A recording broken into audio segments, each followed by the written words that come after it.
Okay student, तो recombinant DNA technology के tools हम स्टडी कर रहे थे। उसमें रेस्ट्रिक्शन एंजाइम को हमने स्टडी कर लिया है, डीएनए पॉलीमरेज को स्टडी कर लिया और डीएनए लाइगेज को। मतलब हमने फर्स्ट टूल यानी एंजाइम कंप्लीट कर लिया। सेकेंड टूल जो था रिकॉम्बिनेंट डीएनए टेक्नोलॉजी का वो था वेक्टर। तो आज अपन बच्चों वेक्टर के रिगार्डिंग स्टडी करेंगे, राइट। तो वेक्टर क्या होता है? तो वेक्टर एक डीएनए होता है।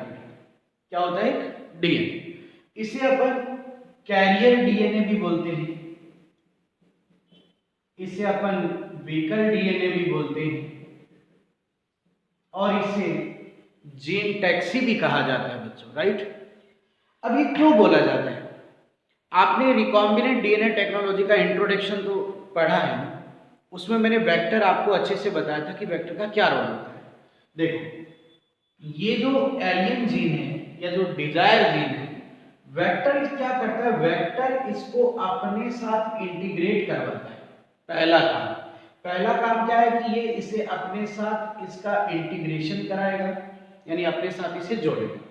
चलिए इसके साथ अपन इसको ऐड कर देते हैं, ठीक है। तो इंटीग्रेट करा लिया। दूसरा कि अब ये इसे होस्ट सेल में ट्रांसफर भी करेगा, यानी इसे होस्ट सेल में ट्रांसफर भी करवाएगा। चलिए भाई, होस्ट सेल में इसने इसको क्या करवा दिया? ट्रांसफर करवा दिया। तो पहला काम कि ये जीन को इंटीग्रेट करेगा, दूसरा कि ये उसको होस्ट में ट्रांसफर करवाएगा, और तीसरा कि ये यहाँ पर इस जीन की क्लोनिंग भी करवाएगा और इसका एक्सप्रेशन भी करवाएगा। यानी वेक्टर के 3 इंपॉर्टेंट काम हो गए हैं बच्चों। क्या? इंटीग्रेशन ऑफ डिजायर जीन, यानी मैं यहां पे लिखता हूं, देखो फर्स्ट काम क्या होगा? Integration of desire gene. Desire gene का इंटीग्रेशन करेगा। दूसरा ट्रांसफर इन होस्ट सेल, उसे होस्ट सेल में ट्रांसफर करेगा, आप देखिए। और तीसरा कि cloning and expression of desire gene in host cell. ये हमारे डिजायर जीन का क्लोनिंग और एक्सप्रेशन भी करवाएगा होस्ट सेल के अंदर, राइट। और एक और इसका मेन फंक्शन है, वो भी देखिए कि ये सेल रिकॉम्बिनेंट हुई है या नॉन रिकॉम्बिनेंट है। रिकॉम्बिनेंट कौन होती है? जिसमें रिकॉम्बिनेंट डीएनए ट्रांसफर हो जाता है। और नॉन रिकॉम्बिनेंट कौन होती है? जिसमें वो डीएनए ट्रांसफर नहीं होता। तो ये एक और काम भी करवाता है कि आइडेंटिफिकेशन या सिलेक्शन करवाने में भी रोल करता है। Selection of recombinant and non recombinant cell, non recombinant cell कि सेल रिकॉम्बिनेंट हुई है या नहीं हुई, इसका आइडेंटिफिकेशन भी हम वेक्टर की हेल्प से कर सकते हैं। तो वेक्टर एक डीएनए है जो कि 4 इंपॉर्टेंट फंक्शन जेनेटिक इंजीनियरिंग में करेगा। क्या है वो देखिए, आप देखिए, आपको रटना नहीं है, आप डायग्राम्स देखिए। Integration of gene, transfer in host cell, वहां जाकर इसकी क्लोनिंग और एक्सप्रेशन करवाना, और इस सेल को आइडेंटिफाई भी करवाना कि ये रिकॉम्बिनेंट हुई है या नहीं, यानी वेक्टर जीन लेकर इसके अंदर आया है या नहीं, इसकी पहचान भी करवाने में कौन हेल्प करता है? वेक्टर हेल्प करता है। तो वेक्टर एक डीएनए मॉलिक्यूल है जिसको कैरियर डीएनए, व्हीकल डीएनए या जीन टैक्सी कहा जाता है, और जिसके ये 4 इंपॉर्टेंट फंक्शन है। Is that clear? अब तो आपको बात समझ आई होगी। Okay, is that clear? अब अपन आगे बढ़ते हैं। देखो इसमें ठीक है ना, आसान चीज है बिल्कुल एकदम। अब देखो इसमें सबसे पहले हम आपको कुछ मेन बातें बताते हैं, ठीक है। अब उनमें आपको बताते हैं, देखो सबसे इंपॉर्टेंट चीज कि वेक्टर का सिलेक्शन कैसे करेंगे। कुछ छोटे छोटे अच्छे अच्छे क्वेश्चन बता रहा हूं मैं आपको कि वेक्टर का सिलेक्शन कैसे किया जाए। हर कोई वेक्टर को हम यूज नहीं कर सकते बच्चे, है ना। तो vector selection number 1, on the basis of inserted gene size।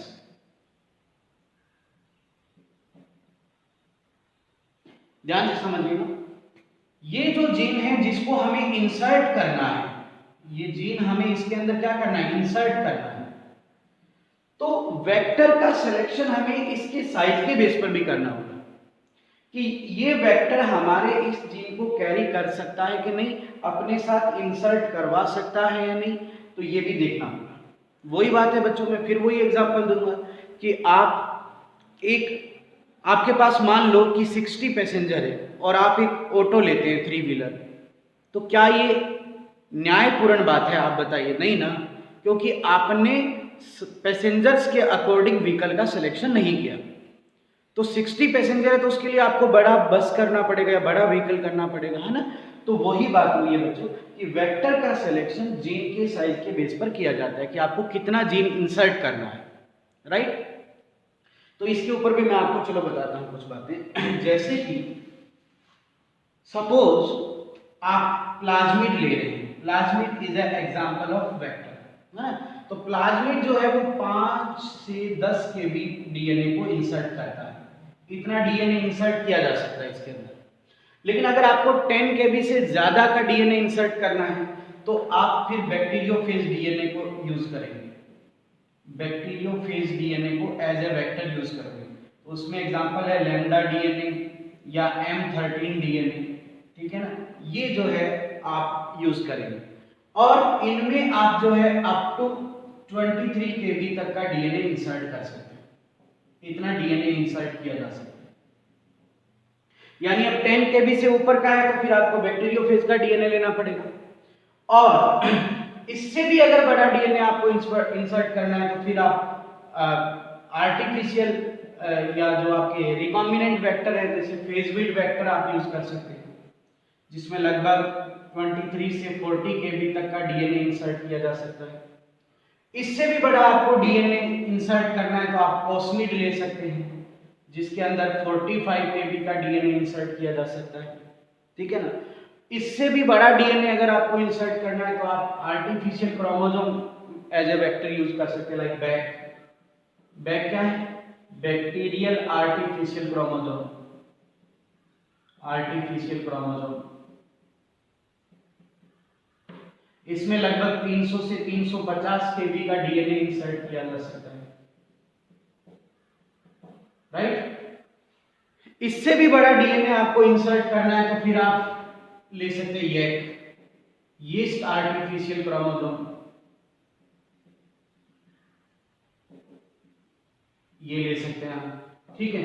तो इसमें आप जो है लगभग 1 MB का डीएनए इंसर्ट कर सकते हो, इतना डीएनए इंसर्ट किया जा सकता है इसके अंदर। और इससे भी बड़ा करना है तो फिर आप मैक ले सकते हो, mammalian artificial chromosome, mammalian artificial chromosome. समझ आई बात आपको?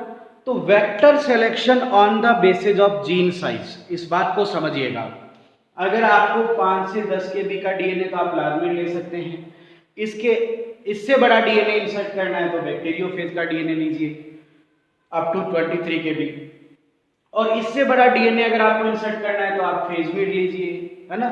और 45 केबी तक का अगर डीएनए इंसर्ट करना है तो कोस्मिड लीजिए, और अब इनसे भी बड़ा डीएनए है तो आप बैक और मैक यानी ये आर्टिफिशियल क्रोमोसोम है, इनको आप यूज कर सकते हैं। Is that clear? तो vector selection on the basis of gene size, that is the first requirement, okay, right. इसके बाद बच्चों आपको एक और बात बताते हैं कि वेक्टर का सिलेक्शन पहला तो हो गया किसके बेस पर करना है आपको, जीन साइज के बेस पर, ठीक है। दूसरा on the basis of host cell, on the basis of host cell, host cell के बेस पर करना है आपको कि आपको ऐसा वेक्टर लेना है जो उस होस्ट में ट्रांसफर हो सके, और वहां ना केवल ट्रांसफर हो सके, वो वहां पर क्लोनिंग भी कर सके और एक्सप्रेस भी हो सके, राइट। यानी हमारा देखो ये टारगेट है, ये जीन है, पहला टारगेट तो कि हमारा जीन इंसर्ट हो सके, that is the first target. दूसरा टारगेट क्या है कि वेक्टर इस होस्ट में ट्रांसफर होना चाहिए, और ट्रांसफर के बाद वो यहां पर क्लोनिंग भी कर सके और एक्सप्रेशन भी कर सके। ये भी तो हमारा टारगेट है ना। तो वेक्टर होस्ट के बेस पर भी लिया जाता है। जैसे कि आपको एग्जांपल से बताता हूं मैं आपको कि जैसे आपने प्लाज्मिड लिया, क्या लिया आपने? प्लाज्मिड। तो प्लाज्मिड किसका डीएनए? बैक्टीरिया है। तो इसका होस्ट क्या हो सकता है? बैक्टीरिया। आप इसे बैक्टीरिया में ट्रांसफर कर सकते हैं, राइट। प्लाज्मिड यीस्ट में भी होता है, तो आप इसे यीस्ट में भी ट्रांसफर कर सकते हैं, ठीक है। इसी तरह जैसे आपने लैम्डा डीएनए लिया, किसका है ये? बैक्टीरियोफेज का है। तो आप इसको किसमें? बैक्टीरियोफेज किस पर अटैक करते हैं? बैक्टीरिया पर। तो आप इसको बैक्टीरिया में भी ट्रांसफर कर सकते हो, एज वेल एज आप इसका बैक्टीरियोफेज भी ले सकते हो। क्लियर? तो आपको वो वेक्टर लेना है जो होस्ट है उसके अकॉर्डिंग वेक्टर लेना है कि उसमें आपका वेक्टर ट्रांसफर भी हो सके और वहां क्लोनिंग और एक्सप्रेस भी हो सके। ये बात आपको ध्यान में रखनी है। Is that clear? तो एक बात मैं आपको बता दूं कि vector always select from pathogen, always select from pathogen. जो पैथोजन है उसी का वेक्टर आपको यूज करना है, क्योंकि पैथोजन कौन होता है? जो होस्ट की बॉडी में जाकर एक्सप्रेस होता है, क्लोनिंग करता है, वही तो पैथोजन होता है ना, जो होस्ट के डिफेंस का सामना करता है। तो हम भी क्या चाहते हैं? हम भी यही चाहते हैं कि जो वेक्टर हम ले रहे हैं वो होस्ट में जाके क्लोनिंग और एक्सप्रेस करे। इसलिए वेक्टर हमेशा पैथोजन से लेना चाहिए। समझ आई बात एकदम अच्छे से? जैसे कि आपको अगर एनिमल सेल में जीन ट्रांसफर करना है तो आप रेट्रोवायरस को यूज करिए। रेट्रोवायरस किसके लिए आप यूज कर सकते हैं? एनिमल सेल के लिए, क्योंकि ये एनिमल सेल के लिए पैथोजन होता है। ये रेट्रोवायरस पैथोजन है, तो ऑब्वियस बात है कि ये एनिमल सेल में जाकर एक्सप्रेस होगा, राइट। समझ आ गया एकदम अच्छे से? इसी तरह अगर आपको आपका एक और पढ़ोगे आप एग्रोबैक्टीरियम ट्यूमिफेसिंस, ये बैक्टीरिया है जिसे प्लांट का जेनेटिक इंजीनियर कहा जाता है, ठीक है ना। इससे आप मोस्ट ऑफ डाइकोट प्लांट में इसको यूज कर सकते हैं, क्योंकि ये मोस्ट ऑफ डाइकोट प्लांट्स के लिए पैथोजन है। बात समझ आ गई? ठीक है ना। तो इसका टीआई प्लाज्मिड यूज किया जाता है, ट्यूमर इंड्यूसर प्लाज्मिड, ठीक है ना। तो ये vector always select from pathogen. लेकिन अब आपका सवाल है कि सर फिर ये तो जाके डिजीज कॉज कर देंगे। नहीं, मैंने इससे पहले वाले लेक्चर में आपको बताया था कि इनको डिसआर्म्ड फॉर्म में यूज करना है। किस फॉर्म में यूज करना है? इनको डिसआर्म्ड फॉर्म में यूज करना है। ये फॉर्म इनकी यूज करनी है। डिसआर्म्ड फॉर्म का मतलब क्या था कि इनके डिजीज वाले पार्ट को अपन कट कर देंगे। जैसे कि मैंने आपको इसमें बताया था कि ये जैसे टीआई प्लाज्मिड है और इसमें मैंने कहा था कि टी डीएनए होता है, ये ट्यूमर कॉज करता है। तो हम क्या करेंगे? इस टी डीएनए को कट कर देंगे। टी डीएनए को कट करके इसकी जगह हमारा जीन इंसर्ट कर देंगे, तो अब ये डिजीज भी कॉज नहीं करेगा और होस्ट में एक्सप्रेस भी हो जाएगा। बात समझ आ गई एकदम अच्छे से? यानी इनकी डिसआर्म्ड फॉर्म यूज करनी है।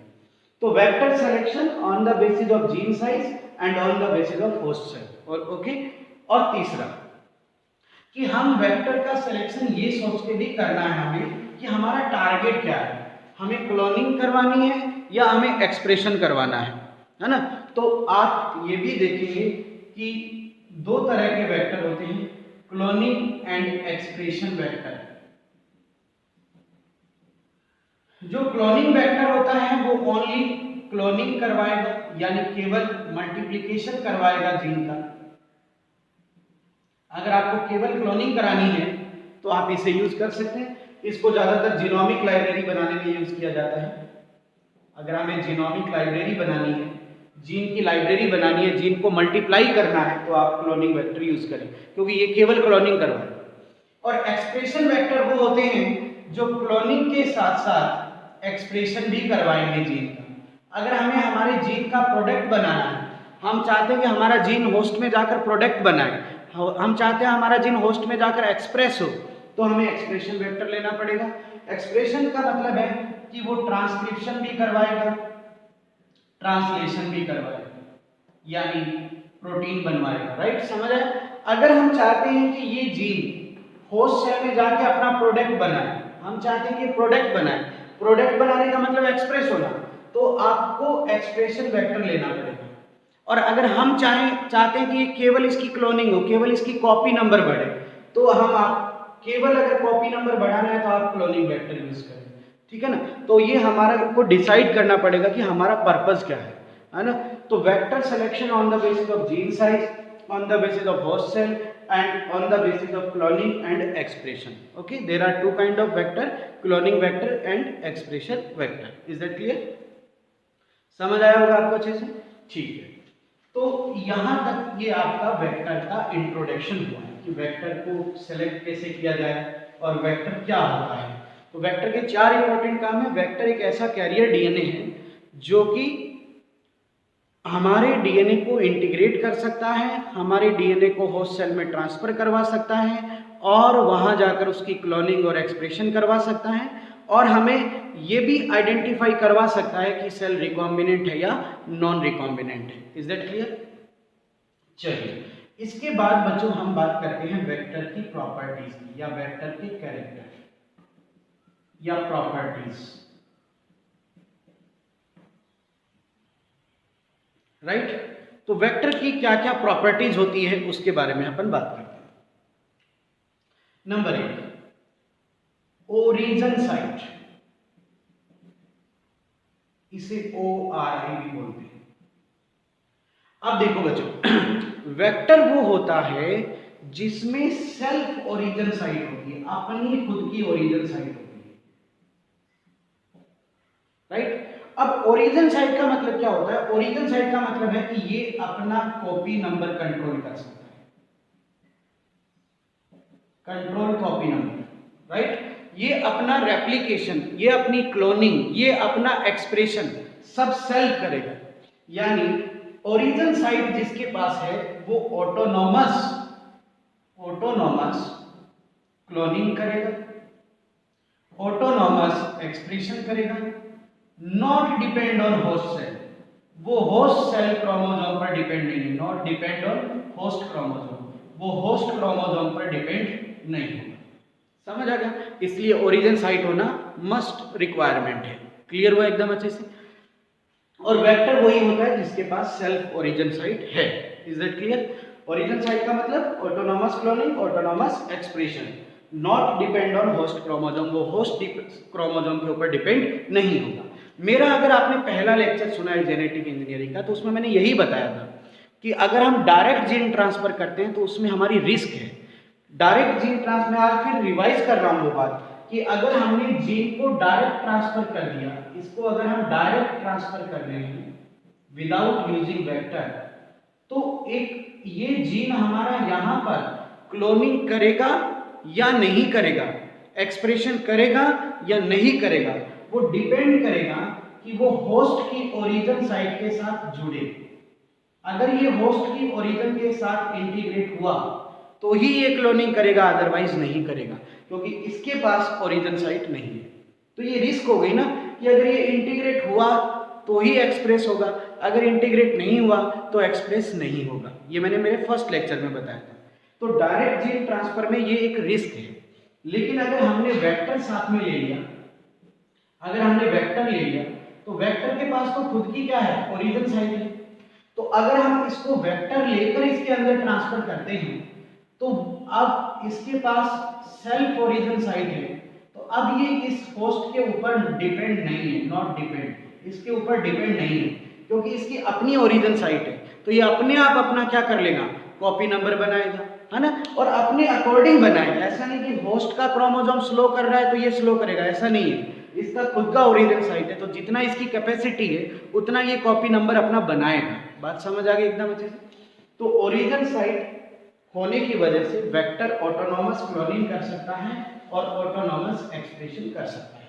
अब एक बात सुनो बेटा, वो वेक्टर अच्छा होगा जिसकी ओरिजिन साइट की स्ट्रेंथ ज्यादा है। स्ट्रेंथ ज्यादा होने का मतलब जो हाई कॉपी नंबर बनाए, जो ज्यादा कॉपी नंबर बनाए, वो बेस्ट माना जाता है। ठीक है ना? वो वेक्टर अच्छा माना जाएगा जिसकी ORI यानी ओरिजिन साइट की स्ट्रेंथ अच्छी है, मतलब जो हाई कॉपी नंबर बना सकती है। अगर अपन बात करें तो जो बैक्टीरियोफेज है, बैक्टीरियोफेज का जो DNA होता है उसकी जो ORI साइट है ना, वो हाई कॉपी नंबर बनाने वाली होती है। तो अगर अपने को अगर क्लोनिंग कराना है, हाई कॉपी नंबर बनाना है डीएनए का, तो अपन बैक्टीरियोफेज का डीएनए प्रेफर करेंगे, क्योंकि इसकी ORI की स्ट्रेंथ अच्छी होती है, ये ज़्यादा अच्छा कॉपी नंबर बना सकता है। Is that clear?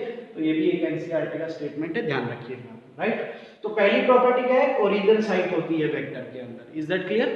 ओके। इसके बाद आगे देखते हैं। वेक्टर जो होता है उसमें मॉड्यूलरी ऑर्गेनाइजेशन होता है। क्या होता है? मॉड्यूलरी ऑर्गेनाइजेशन।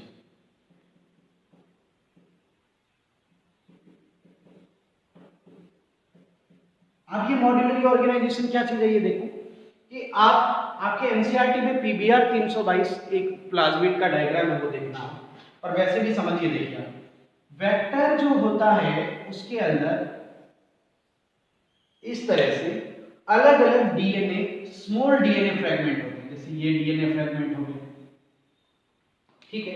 इसी तरह देखो ये डीएनए फ्रेगमेंट हो गया, ठीक है। इसी तरह ये डीएनए फ्रेगमेंट है, राइट। तो अब इससे समझ लीजिए आप कि इसमें डीएनए फ्रेगमेंट होते हैं, ठीक है, और इन डीएनए फ्रेगमेंट्स को मॉड्यूल कहा जाता है।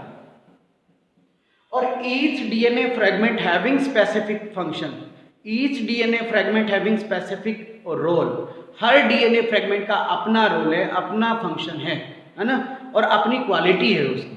तो जो वेक्टर होता है उसमें मॉड्यूलरी ऑर्गेनाइजेशन का मतलब है मॉड्यूल्स होते हैं। मॉड्यूल्स मतलब अलग अलग डीएनए फ्रेगमेंट्स होते हैं और उनका अपना एक स्पेसिफिक फंक्शन होता है। Is that clear?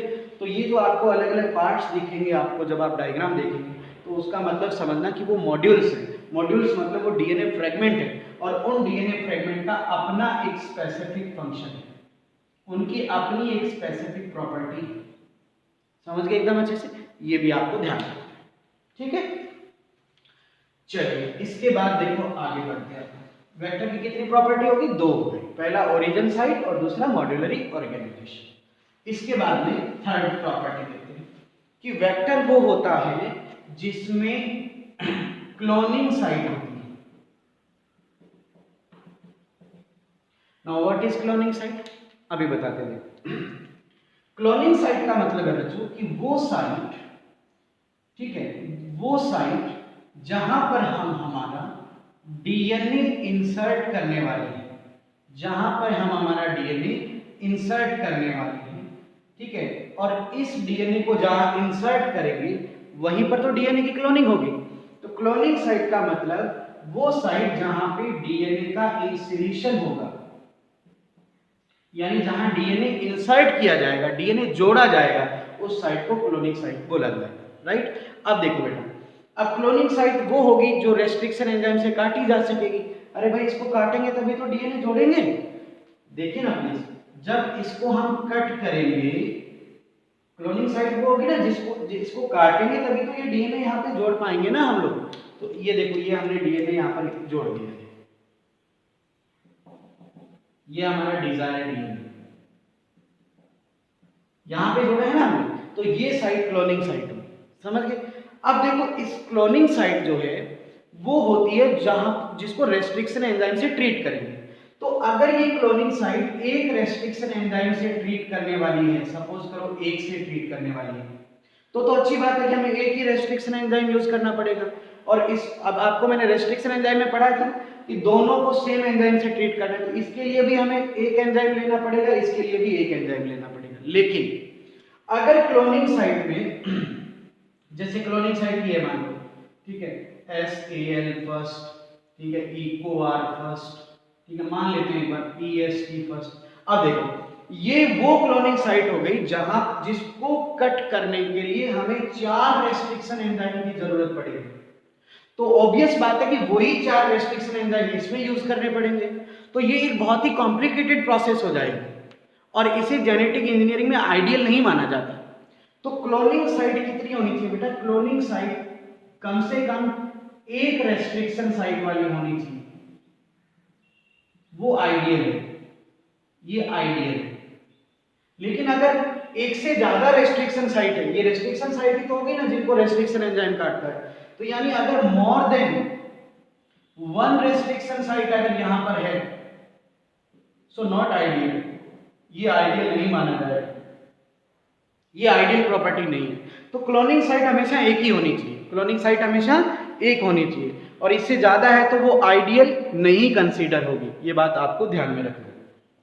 तो क्लोनिंग साइट समझ गए क्या है, जहां पर हम हमारा डीएनए इंसर्ट करने वाले हैं और उस वहां पर रेस्ट्रिक्शन साइट्स होगी, यानी रेस्ट्रिक्शन एंजाइम से इसे काटेंगे। तो क्लोनिंग साइट और रेस्ट्रिक्शन साइट एक ही बात है ना, समझ गए एकदम अच्छे से। और एक रेस्ट्रिक्शन साइट ही होनी चाहिए, या यूं बोलिए एक ही क्लोनिंग साइट होनी चाहिए, वो आइडियल है। अगर यहाँ पर एक से ज्यादा रेस्ट्रिक्शन एंजाइम यूज करने पे ये कटेगा तो ये फिर आइडियल नहीं माना जाएगा, बहुत कॉम्प्लिकेटेड प्रोसेस हो जाएगा ये। Is that clear? तो क्लोनिंग साइट समझ आ गया एकदम अच्छे से। चलिए, तो क्लोनिंग साइट क्या होगी बच्चों बताओ? क्लोनिंग साइट वो साइट है जहां पर हम हमारा डीएनए इंसर्ट करने वाले हैं। Is that clear? तीन प्रॉपर्टी होगी। देखो नेक्स्ट प्रॉपर्टी, सेलेक्टेबल मार्कर। तो वेक्टर वो होता है बेटा जिस पर मार्कर डीएनए होते हैं। मार्कर डीएनए का मतलब कि जिसके बिहाफ पर हम आइडेंटिफाई कर सके कि सेल रिकॉम्बिनेट हुई है या नहीं हुई, है ना। तो ये सेलेक्टेबल मार्कर हेल्प करते हैं इन आइडेंटिफिकेशन ऑफ या selection of recombinant and non recombinant cell. ये हमारी हेल्प करेंगे, हमें आइडेंटिफाई करवाने में हेल्प करेंगे कि सेल रिकॉम्बिनेंट हुई है या वो रिकॉम्बिनेंट नहीं हुई। अब क्या मार्कर होते हैं देखिए, ये जो मार्कर है वो दो तरीके के हो सकते हैं। ये मैं पूरा सिलेक्शन प्रोसेस तो आपको पूरा एक दिन के लेक्चर में कंप्लीट सिखाऊंगा आपको, ठीक है ना। सेलेक्टेबल मार्कर दो तरीके के होते हैं, एक होते हैं एंटीबायोटिक रेजिस्टेंस प्रॉपर्टी का जो डीएनए मॉड्यूल होता है, यानी जैसे आपने प्लाज्मिड बनाओगे तो आप प्लाज्मिड में देखोगे कि ये एक डीएनए होगा जो एम्पीसिलिन रेजिस्टेंस, यानी एंटीबायोटिक से रेजिस्टेंस देने वाला ये मॉड्यूल है। और ये है एक टीईटीआर टेट्रासाइक्लिन रेजिस्टेंस, है ना। तो एंटीबायोटिक रेजिस्टेंस वाले जो डीएनए होते हैं वो भी सेलेक्टेबल मार्कर का रोल करते हैं, यानी उनके बेस पर भी हम सेल को पहचान सकते हैं कि वो रिकॉम्बिनेंट हुई है या नहीं हुई। और मैं आपको बता रहा हूं कि मैं इसके ऊपर पूरा एक लेक्चर दूंगा, ठीक है। आप भी जब एनसीईआरटी में सेलेक्टेबल मार्कर की प्रॉपर्टी पढ़ेंगे तो उसी में एक्सप्लेन कर दिया उसने आइडेंटिफिकेशन, लेकिन मैं इसके लिए अलग से लेक्चर दूंगा, राइट। एक है बेटा आपका एंजाइम सिंथेसिस साइट। जैसे कि ये सपोज करते हैं कि एक वेक्टर है और इसमें एक एंजाइम है लेगजेड, जो बीटा गैलेक्टोस, एक साइट है लेगजेड, एक जीन है लेगजेड जो बीटा गैलेक्टोसिडेज एंजाइम बनाएगा। क्या बनाएगा? बीटा गैलेक्टोसिडेज एंजाइम बनाएगा, ठीक है ना। और ये एंजाइम लैक्टोज को ब्रेक करता है। किसको ब्रेक करता है? लैक्टोज को, ठीक है ना। तो एंजाइम सिंथेसिस वाली साइट भी सेलेक्टेबल मार्कर का रोल करती है और एंटीबायोटिक रेजिस्टेंस की साइट भी सेलेक्टेबल मार्कर का रोल करती है।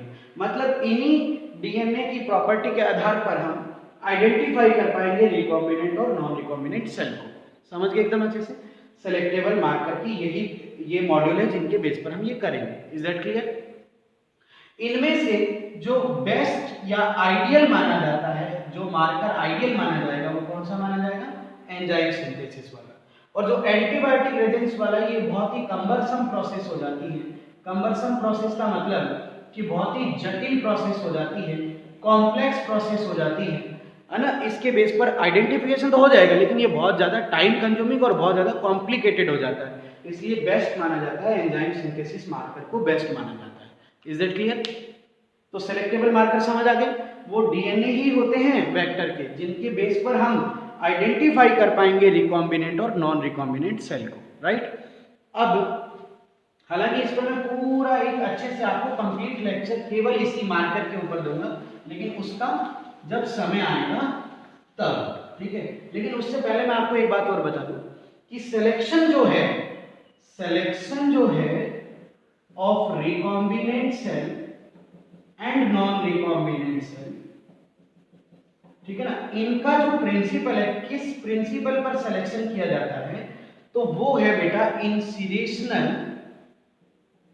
Inactivation principal. इस प्रिंसिपल के बेस पर सिलेक्शन किया जाता है। अब ये क्या प्रिंसिपल है, इधर देखो कि मान लीजिए बच्चों कि ये एक वेक्टर है और इस पर ये एक रेजिस्टेंस साइट है, एम्फीसिलिन रेजिस्टेंस और टेट्रासाइक्लिन रेजिस्टेंस। ठीक है, ये वेक्टर जिस सेल में होगा वो सेल इन दो एंटीबायोटिक से रेजिस्टेंट रहेगी।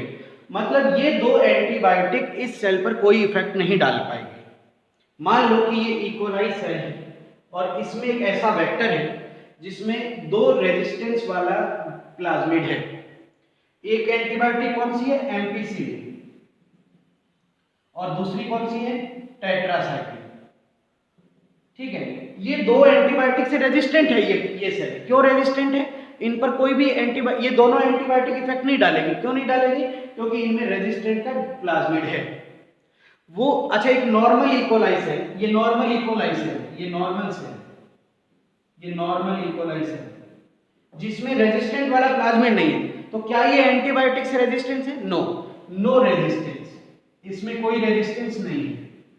क्यों, क्योंकि इसमें प्लाज्मिड ही नहीं है। रेजिस्टेंट वाला, एंटीबायोटिक रेजिस्टेंट वाला प्लाज्मिड ही नहीं है इसमें। लेकिन अगर किसी सेल में रेजिस्टेंट वाला प्लाज्मिड है, इसका मतलब वो रेजिस्टेंस है ना। अब ये देखिए, ये यहां तक बात समझ आई। अब समझिए मेरी बात को कि मैं क्या करता हूं, ये जो टेट्रासाइक्लिन है ना, ये जो टेट्रासाइक्लिन है, मैं थोड़ा सा आइडिया दे रहा हूं आपको कि ये जो टेट्रासाइक्लिन रेजिस्टेंस है और ये कौन सा था, एम्पीसिलिन। तो मैं क्या करता हूं, ये जो टेट्रासाइक्लिन रेजिस्टेंस है इसको काट देता हूं, इसको कट कर दिया। ठीक है, कट कर दिया और इसको कट कर दिया मैंने, इसको मैंने कट कर दिया और इसकी जगह मैं जीन जोड़ देता हूं, इसकी जगह मैंने डीएनए इंसर्ट कर दिया। कर दिया, तो अब बताइए कि क्या ये प्लाज्मिड जिस सेल में होगा वो सेल क्या टेट्रासाइक्लिन से रेजिस्टेंट होगी, नहीं, क्योंकि टेट्रासाइक्लिन की जगह तो मैंने डीएनए क्या कर दिया, इंसर्ट कर दिया। कर दिया कि नहीं कर दिया। तो अब ये केवल किससे रेजिस्टेंस है, ओनली एम्पीसिलिन से रेजिस्टेंट है, टेट्रासाइक्लिन से रेजिस्टेंट नहीं है। समझ आई एकदम बात। तो ये क्या प्रिंसिपल हुआ, देखो, इंसिरेशन, यानी डीएनए इंसर्ट करने से, डीएनए का इंसिरेशन करने से वो प्रॉपर्टी इनएक्टिव हो गई, मतलब टेट्रासाइक्लिन रेजिस्टेंस अब नहीं है। समझ गए ना। तो जिस साइट पर हमने इंसर्ट कर दिया डीएनए, वो साइट अब इनएक्टिव हो गई है, क्योंकि वो साइट तो हमने कट ही कर दी है। समझ आया एकदम अच्छे से। तो इंसिरेशनल इनएक्टिवेशन के प्रिंसिपल के बेस पर सिलेक्शन किया जाता है। इज दैट क्लियर, समझ आया एकदम अच्छे से। अब बताओ इनमें से कौन सी रिकॉम्बिनेंट है, क्या ये रिकॉम्बिनेंट है, अभी कट नहीं किया, बताओ क्या ये रिकॉम्बिनेंट है, नहीं, क्योंकि इसमें तो दोनों है। क्या ये रिकॉम्बिनेंट है, यस, इसमें केवल एम्पीसिलिन है, टेट्रासाइक्लिन नहीं है, इसका मतलब टेट्रासाइक्लिन की जगह हमारा डीएनए है। Is that clear. यही सिलेक्शन होता है जब ये दोनों एंटीबायोटिक से रेजिस्टेंट है, मतलब ये नॉर्मल है, नॉन रिकॉम्बिनेंट है, सॉरी, क्या है, नॉन रिकॉम्बिनेंट। और अगर ये एक से रेजिस्टेंट है और दूसरे से नहीं है, यानी एम्पीसिलिन तो से तो रेजिस्टेंट है और टेट्रासाइक्लिन से नहीं है, तो इसका मतलब ये रिकॉम्बिनेंट है, क्योंकि इसमें हमने हमारा डीएनए इंसर्ट कर दिया है। Is that clear. तो यही है बेटा सेलेक्टेबल मार्कर का रोल, और इस पर मेरा पूरा लेक्चर आएगा, तब आप अच्छे से इसको समझ पाएंगे। Is that clear. ठीक, अभी मैंने आपको सिर्फ इतना एक बेस दे दिया है कि आप अगर एनसीईआरटी की रीडिंग करोगे तो आप बेहतर तरीके से इसको समझ पाओगे। ठीक है। तो ये वेक्टर की प्रॉपर्टी क्या क्या बताई मैंने आपको, ओरिजिन साइट, मॉड्यूलरी ऑर्गेनाइजेशन, है ना, और cloning site, selectable marker. Is that clear. और इसके अलावा मैंने आपको बताया था कि दो तरह के होते हैं, क्लोनिंग और एक्सप्रेशन, है ना, cloning vector and expression vector.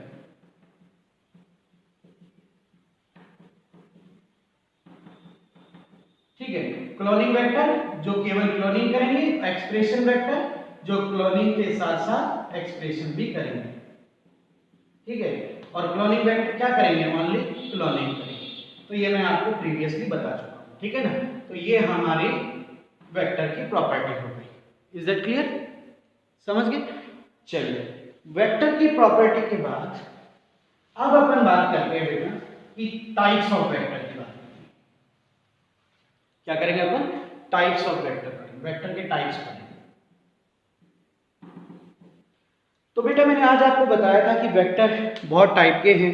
अब वो हमारी एक्सपेरिमेंट पर डिपेंड करता है या हमारे ऑब्जेक्टिव पर डिपेंड करता है कि हमें वेक्टर लेना कौन सा है। ठीक है, तो जैसे वेक्टर के टाइप में एक आता है प्लाज्मिड। अब प्लाज्मिड क्या होता है बेटा? प्लाज्मिड क्या होता है? देखो एक एक्स्ट्रा क्रोमोसोमल डीएनए है, एक्स्ट्रा क्रोमोसोम है, या ये हम बोलेंगे साइटोप्लाज्मिक डीएनए है। ये बैक्टीरिया का साइटोप्लाज्मिक डीएनए है। आपको मैं प्रीवियसली भी बता चुका हूं बेटा, ये बार बार चीजें बतानी पड़ रही है। देखो ये बैक्टीरिया की सेल है, बैक्टीरिया का जो न्यूक्लियस डीएनए है उसको न्यूक्लियोइड कहा जाता है, सो दैट इज न्यूक्लियोइड। और जो साइटोप्लाज्मिक डीएनए है इसको प्लाज्मिड कहा जाता है। समझ गए एकदम अच्छे से? ये साइटोप्लाज्मिक डीएनए यानी साइटोप्लाज्म है, और ये न्यूक्लियस डीएनए माना जाएगा उसको। तो ये एक्स्ट्रा क्रोमोसोम है या साइटोप्लाज्मिक डीएनए है। ये डीएस होता है, डीएस सर्कुलर यानी डबल स्ट्रैंडेड सर्कुलर है, डबल स्ट्रैंडेड सर्कुलर है, ठीक है ना। और ऑटोनॉमस, ऑटोनॉमस क्लोनिंग कर सकता है,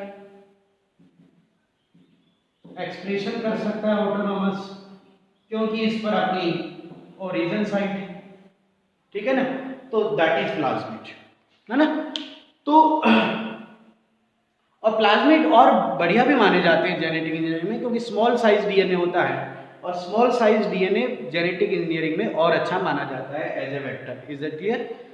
क्योंकि उसका प्यूरिफिकेशन इजीली हो सकता है, ठीक है। तो ये भी एक क्वेश्चन है, ध्यान रखना, स्मॉल साइज का वेक्टर बेस्ट माना जाएगा जेनेटिक इंजीनियरिंग में, ठीक है। तो वेक्टर समझ आया बच्चों आपको एकदम अच्छे से, प्लाज्मिड समझ आ गया। अब आपके जो एनसीईआरटी में एक प्लाज्मिड दे रखा है, उसी को आपको मैं समझा देता हूं। पीबीआर 322 एनसीईआरटी में आपके प्लाज्मिड दे रखा है पीबीआर 322। ये एक एग्जांपल है प्लाज्मिड का, राइट। तो इसकी स्ट्रक्चर आ सकती है एग्जाम में, तो इसको ध्यान से देखिए। ये अपन पीबीआर 322 यहाँ पे डिजाइन करेंगे। तो डीएस सर्कुलर हो गया, डबल स्ट्रैंड सर्कुलर हो गया। और मैंने आपको बताया था वेक्टर की एक प्रॉपर्टी होती है कि उसमें अपनी ओरिजिन साइट होती है, ये ओरिजिन साइट होगी, ठीक है। और उसके बाद में मैंने आपको बताया था कि इसमें मॉड्यूल्स होते हैं, तो ये अलग अलग मॉड्यूल्स हैं, ये देखो अलग अलग मॉड्यूल्स हैं, ठीक है। एक मॉड्यूल है ROP, ठीक है। फिर एक मॉड्यूल है टेट्रासाइक्लिन रेजिस्टेंस, TETR। TETR का मतलब टेट्रासाइक्लिन रेजिस्टेंस, एंटीबायोटिक रेजिस्टेंस आ गया, ठीक है। इसी तरह यहाँ पर एक मॉड्यूल है AMPR। AMPR क्या हो गया? एम्पिसिलिन रेजिस्टेंस, तो ये एंटीबायोटिक रेजिस्टेंस के मॉड्यूल आ गए, ठीक है। और इसके बाद में देखो, अब जो ये आपका एंटीबायोटिक रेजिस्टेंस है, यही क्लोनिंग साइट हो सकती है। देखो cloning site, antibiotic resistance site, selectable marker, ये सब एक ही चीजें होती है। समझ आ गई ये बात? अब देखो ये टेट्रासाइक्लिन रेजिस्टेंस है, इसको आप काट भी सकते हो। देखो इसको कट करने के लिए आपको BAMH first restriction enzyme use करना पड़ेगा, और एक रेस्ट्रिक्शन एंजाइम यूज करना पड़ेगा आपको SAL फर्स्ट, ठीक है ना। यानी इस साइट को कट करने के लिए आपको 2 रेस्ट्रिक्शन एंजाइम यूज करने पड़ेंगे। तो ये क्लोनिंग साइट भी होगी, क्योंकि इसको कट किया जा सकता है और इसकी जगह डीएनए जोड़ा जा सकता है। और ये सेलेक्टेबल मार्कर भी हो गया, है ना। तो ये एक बात हो सकती है दोनों। Is that clear? इसके बाद आपका ये समझ गए एंटीबायोटिक रेजिस्टेंस है टेट्रासाइक्लिन, ये क्या है? एम्पिसिलिन रेजिस्टेंस, ठीक है, मैं लिख देता हूं। ये टेट्रासाइक्लिन रेजिस्टेंस साइट हो गई, रेजिस्टेंस। और ये किससे रेजिस्टेंस हो गया? एम्पिसिलिन रेजिस्टेंस, उससे रेजिस्टेंट, ठीक है ना। ये पूछा जाएगा बच्चों। और अब ये भी पूछा जा सकता है कि टेट्रासाइक्लिन रेजिस्टेंस को कौन कौन से रेस्ट्रिक्शन एंजाइम कट करेंगे? कौन कौन से करेंगे? BAMH फर्स्ट और SAL फर्स्ट। अब देखो इसी तरह ये वाला देखो एम्पिसिलिन रेजिस्टेंस, इसके लिए देखो क्या है? PST फर्स्ट और PBU फर्स्ट, ठीक है। तो एक बार ये क्वेश्चन आया कि PBR 322 में एंटीबायोटिक रेजिस्टेंस साइट कितनी होती है? तो कितनी होती है? 2 होती है। कौन कौन सी? एम्पिसिलिन और टेट्रासाइक्लिन। फिर ये पूछा गया क्वेश्चन कि पीबीआर 322 में एंटीबायोटिक रेजिस्टेंस साइट को कट करने के लिए कितनी रेस्ट्रिक्शन साइट है? तो देखो, टेट्रासाइक्लिन को कट करने के लिए 2 है और एम्पिसिलिन को कट करने के लिए भी 2 है, तो टोटल कितनी रेस्ट्रिक्शन साइट होगी? 4 हो गई। बताओ, समझ आया एकदम अच्छे से? तो इस तरह के क्वेश्चन इसके अंदर पूछे जाएंगे। इसको भी कट किया जा सकता है, इसलिए है पीबीयू सेकंड, पीबीयू सेकंड, ये भी रेस्ट्रिक्शन एंजाइम है। इसके अलावा देखो यहां पर भी साइट है, इको आर फर्स्ट से इसको काटा जा सकता है, C L A first, H I N D Hind third, ठीक है। तो ये भी रेस्ट्रिक्शन साइट है, ठीक है। और इसका नाम क्या है? पीबीआर 322, 4.3 केबी का होता है ये, या 4363 बेस पेयर का ये डीएनए है, ये इसका साइज है। अब यहां पर P means plasmid, B means Bolivar, R means Rodriguez और 322 एक इसका सिंबल है, एक मार्क है जिसके बेस पर डिस्टिंग्विश किया जा सकता है इसको अदर प्लाज्मिड से जो इस लेबोरेटरी में आइसोलेट हुए हैं या इस लेबोरेटरी में इन्वेंट हुए हैं या स्टडी हुए हैं। तो ये एक इसका सिंबल हो जाएगा, ठीक है ना, आइडेंटिफिकेशन सिंबल हो जाएगा। ये 2 साइंटिस्ट के नेम हैं, बॉलीवर और रोड्रिगस, और P रिप्रेजेंट टू प्लाज्मिड, ठीक है। अब इसमें ORI क्या है? ओरिजिन साइट, पता चल जाएगा। ये एंटीबायोटिक रेजिस्टेंस साइट है दोनों, ये रेस्ट्रिक्शन साइट है सारी, ये सब क्या है? रेस्ट्रिक्शन साइट है, इनको क्या बोलते हैं? Restriction site. और आरओपी, आरओपी क्या है? ये क्या करेगा? कॉट प्रोटीन फॉर रेप्लिकेशन, ये क्लोनिंग के लिए या रेप्लिकेशन के लिए प्रोटीन बनाने वाला मॉड्यूल है। रेप्लिकेशन के लिए जितने भी प्रोटीन की रिक्वायरमेंट होगी वो आरओपी बनाएगा, समझ गए। ओरिजिन साइट यहां से, क्लोनिंग साइट होगी, समझ आ गया। ये एंटीबायोटिक रेजिस्टेंस साइट हो गई, ठीक है, और ये बाकी सारी रेस्ट्रिक्शन साइट है, ठीक है। तो ये पीबीआर 322 आपके सिलेबस में। अब मैं आपको एक बात बताता हूं, इसमें सेलेक्टेबल मार्कर कौन है बताइए?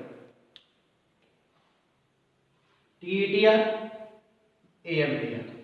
मतलब इसमें सेलेक्टेबल मार्कर कौन है? Antibiotic resistance. Antibiotic resistance property के आधार पर ही हम सिलेक्शन कर सकते हैं ना कि सेल रिकॉम्बिनेंट है या नॉन रिकॉम्बिनेंट है, राइट।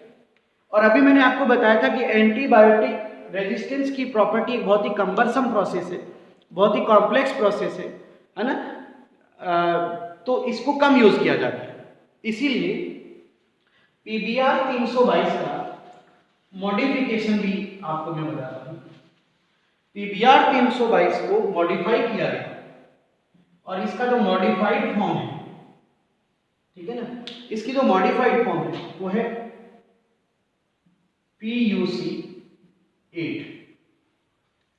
P मतलब प्लाज्मिड, U मतलब यूनिवर्सिटी, C मतलब California, university of California. UC का मतलब यूनिवर्सिटी ऑफ कैलिफोर्निया। अब इसमें क्या है? लैक-जेड मॉड्यूल, और लैक-जेड क्या था? एंजाइम सिंथेसिस वाला मार्कर था। तो ये मार्कर क्या है? बेस्ट मार्कर माना जाएगा, यानी इसके बेस पर सिलेक्शन आसानी से हो जाएगा। इसीलिए PUC8 जो है वो पीबीआर 322 का मॉडिफाइड रूप है, जिसमें एंजाइम सिंथेसिस मॉड्यूल है जो एज ए मार्कर यूज किया जा सकता है। और एंजाइम सिंथेसिस की प्रॉपर्टी मार्कर के तौर पर इजी मानी जाती है, अच्छी मानी जाती है और आइडियल मानी जाती है, इसलिए मॉडिफाइड रूप। Is that clear? तो ये भी आपको ध्यान रखना है।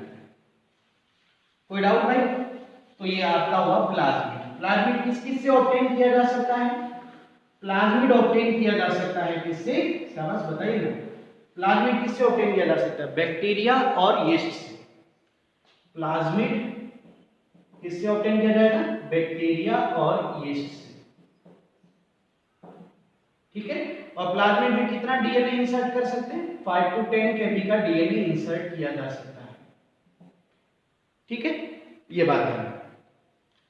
तो ये आपका पहला वेक्टर होगा प्लाज्मिड। इसके बाद में वेक्टर के तौर पर आप क्या ले सकते हैं, बैक्टीरियोफेज डीएनए ले सकते हैं, और इसमें आप एग्जांपल देंगे लैम्डा डीएनए और M13 डीएनए, ठीक है ना। और बैक्टीरियोफेज डीएनए की ORI स्ट्रेंथ अच्छी होती है, हाई कॉपी नंबर बनाता है, मैंने बताया था ना आपको। तो बैक्टीरियोफेज के डीएनए में भी आप कितना जो है डीएनए इंसर्ट कर सकते हैं, इसमें आप up to 23 kb DNA insert कर सकते हैं। इतना डीएनए क्या किया जा सकता है, इंसर्ट किया जा सकता है। Is that clear? फिर इसमें आता है फेज मिड। फेज मिड दो चीजों से मिलकर बनाया गया है, इसमें प्लाज्मिड और फेज डीएनए, प्लाज्मिड और फेज डीएनए इन दोनों को मिलाकर रिकॉम्बिनेंट बनाया गया। रिकॉम्बिनेंट वेक्टर है ये एक रिकॉम्बिनेंट वेक्टर है जिसमें प्लाज्मिड की भी ओरिजिन साइट है और इसकी भी ओरिजिन साइट है, दो ओरिजिन साइट है इसके अंदर। Is that clear? तो फेजमिड वेक्टर, इज दैट क्लियर? और फेजमिड जो है वो एक तरह का एक्सप्रेशन वेक्टर है और इसकी एसएस डीएनए स्टडी के लिए, सिंथेसिस के लिए इसको यूज किया जाता है, या सिंथेसिस के लिए इसको यूज किया जाता है। ये क्वेश्चन एक बार मेडिकल एग्जामिनेशन में पूछा गया है, तो ध्यान रखना, ठीक है। इसके बाद आता है कोस्मिड। क्या आता है? कोस्मिड। अब कोस्मिड भी बताते हैं क्या चीज है, सॉरी 3 नंबर दिए हुए, ये 4 नंबर है। कोस्मिड क्या चीज है ये देखो। तो जो बेटा प्लाज्मिड होता है, कोस्मिड देखो, जो बैक्टीरियोफेज है या जो वायरस का डीएनए है उसमें एक खास बात होती है, उसमें 2 कोस साइट होती है। वायरस के डीएनए में क्या होता है, कोस साइट होती है। तो ये कोस वर्ड आया किससे, वायरस के डीएनए से, और मिड वर्ड किससे आया, प्लाज्मिड से। तो मतलब बात वही होगी कि ये भी फेज डीएनए प्लस प्लाज्मिड इन दोनों से मिलकर बनाया गया है। समझ गए एकदम अच्छे से? और इसमें कोस साइट वो होती है जिनके बीच में डीएनए इंसर्ट किया जा सकता है। तो इसमें ओरिजिन साइट है प्लाज्मिड की और इंसरेशन की प्रॉपर्टी फेज डीएनए से ली, ठीक है। तो इसमें लगभग 45 kb डीएनए इंसर्ट किया जा सकता है, ठीक है ना। ये भी प्लाज्मिड और फेज डीएनए को मिलाकर बनाया गया है। Is that clear? तो ये आइडियल माना जाएगा क्योंकि इसमें बहुत ज्यादा साइज का डीएनए इंसर्ट किया जा सकता है, ठीक है। इसके अलावा बेटा आपको मैंने बताया था आर्टिफिशियल क्रोमोसोम वेक्टर भी यूज कर सकते हैं अपन, आर्टिफिशियल क्रोमोसोम वेक्टर।